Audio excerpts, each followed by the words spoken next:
Speed control of shunt motor, ठीक है। इसका क्या प्रैक्टिस करने वाले हैं? Speed control of shunt motor. तो ये जो हम प्रैक्टिकल करेंगे ये करेंगे आर्मेचर कंट्रोल, ठीक है। आर्मेचर कंट्रोल हम उसके लिए यूज करते हैं जिसमें हमें स्पीड रेटेड स्पीड से कम करनी होती है, ठीक है ना। जैसे रेटेड स्पीड एक मोटर की होगी 1500 आरपीएम, अगर हमें 1500 आरपीएम से कम करना है, मतलब 700, 800, 200 आरपीएम के आसपास पहुंचानी है, तो हम कौन सा कंट्रोल यूज करेंगे? Armature control. आर्मेचर कंट्रोल करने के लिए क्या करेंगे हम? आर्मेचर की जो कनेक्शन है उसमें क्या ऐड करेंगे? एक रियोस्टैट ऐड करेंगे। वो हमने रियोस्टैट इधर ऐड किया हुआ, ठीक है। अगर हम इसकी ध्यान से डायग्राम देखेंगे तो ये इसकी डायग्राम है, ये देखो क्या है, ये आ गया आर्मेचर, थोड़ा पास में ला, ये आ गया आर्मेचर। ये देखो आर्मेचर के और जो एएस है जो है उसके बीच में, आर्मेचर की सप्लाई के बीच में हमने क्या ऐड किया है? रियोस्टैट ऐड किया। वो रियोस्टैट कौन सा है? ये वाला, ठीक है। ये आ गया सीधे।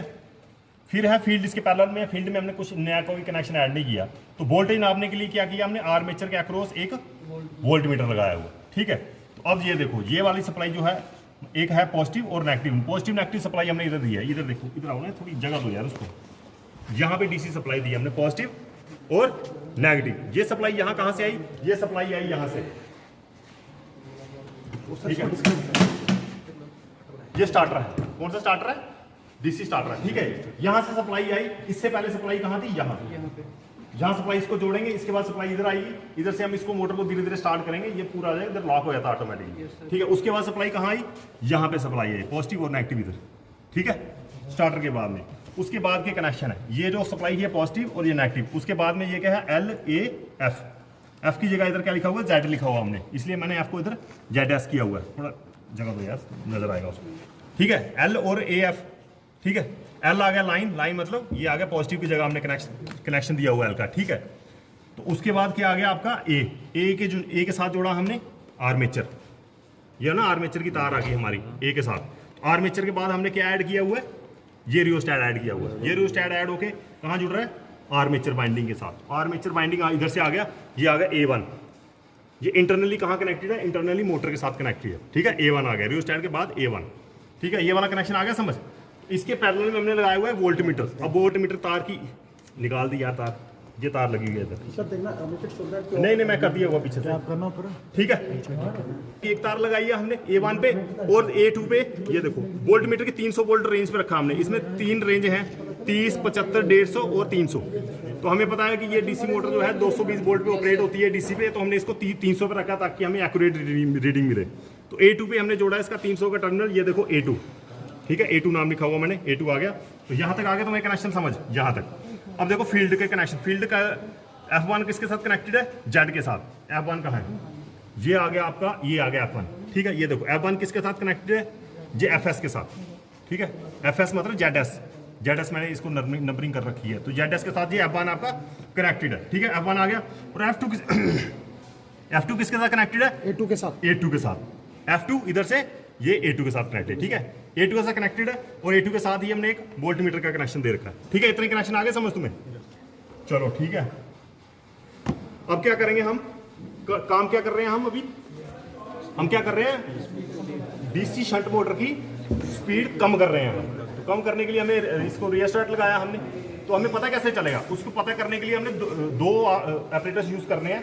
एक करना है हमने टैकोमीटर, कहाँ है? ये टैकोमीटर, वो भी दिया टैकोमीटर, दोनों टैकोमीटर। और वहाँ क्या कर रहा है? ये है टैकोमीटर, ठीक है। इस टैकोमीटर को यूज करने के लिए क्या करेंगे? पहले इसको ऑन पोजीशन पे लाना है, ठीक है। और उसके बाद उसके शाफ्ट के साथ लगाना हमने। शाफ्ट में ये चीज फिट होगी और इसको दबाना है। मेजर करने के लिए इसको दबाना पड़ेगा हमें, ठीक है। तो उस टाइप से ये रीडिंग देगा टैकोमीटर, ठीक है।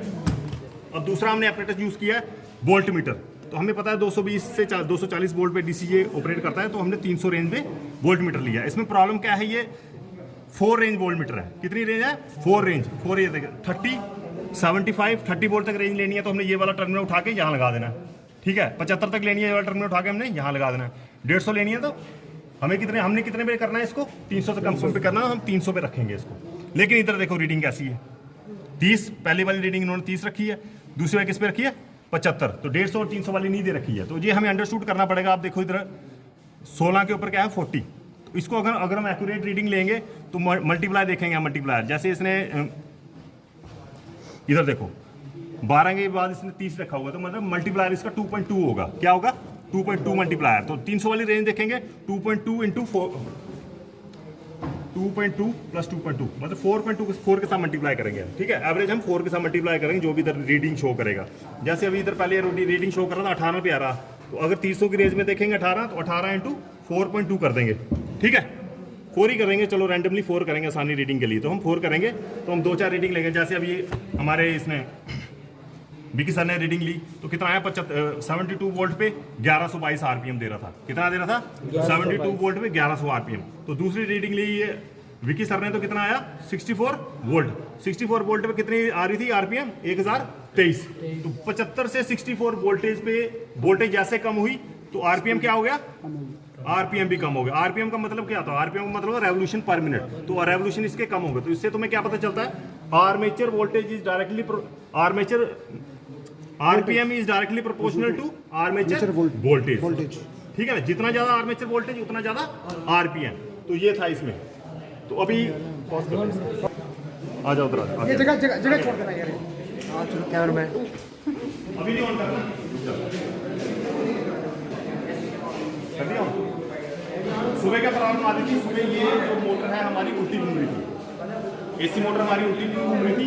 जो हमारा पीछे से लाइनमैन है उसने ऑटोमेटिकली जो जनरेटर क्लास चेंज किया था, जनरेटर चेंज करने से क्या हो गया? तो उसका फेज सीक्वेंस चेंज हो गया। फेज सीक्वेंस चेंज होने से जो मोटर इस साइड घूमती थी, इस साइड घूमती थी, वो ऐसे घूमने लग पड़ी। उल्टी घूमने से क्या होगा? तो हमें इधर आउटपुट 0 मिल रहा था। तो 15-20 मिनट के बाद हमने क्या किया? हमने ये देखो, हमने इधर डायरेक्शन का वो निशान डाला हुआ, निशान की तरफ हमने इसको ध्यान से थोड़ा देखने के बाद पता चला मोटर उल्टी घूम रही है। तो फिर हमने वहां से क्या किया? वहां से इसके अंदर जाके हमने इसका फेज सीक्वेंस चेंज किया। फेज सीक्वेंस क्या किया? आर को उठा के वाई पे डाला, वाई को उठा के आर पे डाला। इससे क्या होगा? मोटर हमारी डायरेक्शन इसकी सही होगी। जब इसकी डायरेक्शन चेंज होगी फिर ऑटोमेटिकली जब अपनी करेक्ट डायरेक्शन में आया तो ऑटोमेटिकली हमारा क्या हो गया? वोल्टेज हमें आने लगे। इसको स्टार्ट करने से पहले क्या करेंगे हम? अब पॉइंट देखना हम क्या क्या स्टार्टर को अपनी पोजीशन पर लाना है, ठीक है। उसको दबाना है, बाद में स्टार्टर को घुमाना है, ठीक है। जैसे इसकी अपने 95% स्पीड पे आती है फिर हमने ये बटन छोड़ना है।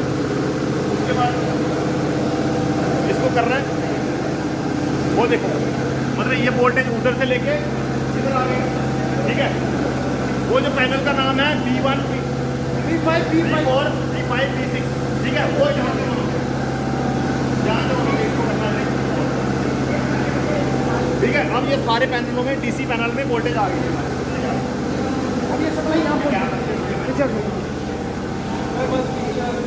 अब क्या करेंगे हम? अब यहाँ सप्लाई पहुंची है, ठीक है। यहाँ सप्लाई पहुंची है, इसको कर दिया हमने ऑन, ठीक है। अब ये आर्क मारता है तो हम दूर रहना, किसी चीज को नहीं हाथ लगाना, सब में वोल्टेज अभी उधर भी वोल्टेज अभी। तो आर्क को प्लाज्मा मारता है, ये प्लाज्मा बहुत हीट होता है, तो हाथ में टच हो जाएगा तो बहुत प्रॉब्लम हो जाएगी। इसलिए प्लास्टिक यूज करेंगे क्योंकि इसका हैंडल टूट गया। तो धीरे धीरे करना स्टार्ट। वो देखो स्टार्ट हो गई मोटर स्टार्ट हो गया, मोटर में वोल्टेज आ गई है। अब किसी के साथ टच नहीं करना, ठीक है। तो इसको स्टार्टर को धीरे धीरे हमने ऑपरेट करना है, इधर लॉक कर देना, ठीक है। ये हमारा लॉक हो गया। अब ये देखो इधर रीडिंग आनी स्टार्ट हो गई है। कितना? 16 पे है ये। तो हमने किस पे लगाया? 300 पे लगाया हुआ है। 300 पे लगाया मतलब 16 को मल्टीप्लाई करना हमने 4.2 के साथ 4 के साथ 16 इंटू 4.4 कर लो, चलो ठीक है। आरपीएम देखो, चलो अब आरपीएम देखते हैं। पहले इसको ऑन करना है, इधर से ऑन हो गया, ठीक है। अब 0 रीडिंग होने के बाद इसको करना है हमने।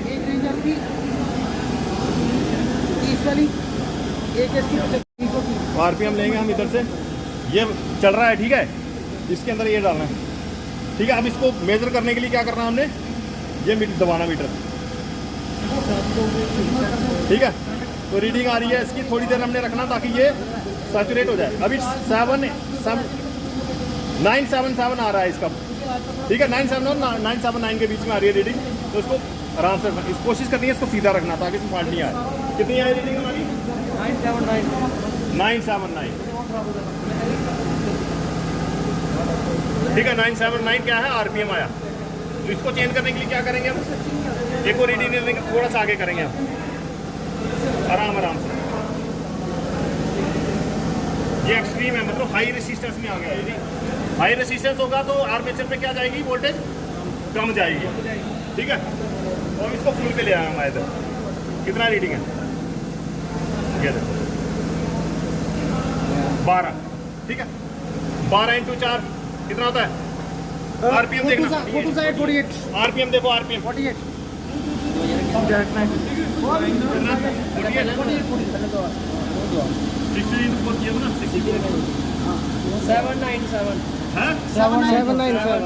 अच्छी तरह से इंसर्ट किया उसको। ठीक है। अब देखो, पहले हमने जो रीडिंग ली थी वो कितनी थी? 64 वोल्ट्स। आरपीएम कितना था? 979। अब दूसरी रीडिंग ली हमने 48 वोल्ट्स इधर से, 48 वोल्ट्स, तो आरपीएम कितना आ गया? 797। मतलब आरपीएम कम हुआ। वोल्टेज कम होने से क्या हुआ? आरपीएम कम। तो इससे तुम्हें पता चलता है कि आरपीएम जो है हमारा आर्मेचर वोल्टेज कम करने से ऑटोमेटिकली कम हो जाता है। तो यही हमारा एक्सपेरिमेंट था, ठीक है। तो ऑपरेटर्स तुम्हें पता ही है, वोल्टमीटर चाहिए, रियोस्टैट चाहिए, डीसी जनरेटर चाहिए, डीसी सप्लाई चाहिए, ठीक है, टाकोमीटर चाहिए, बस।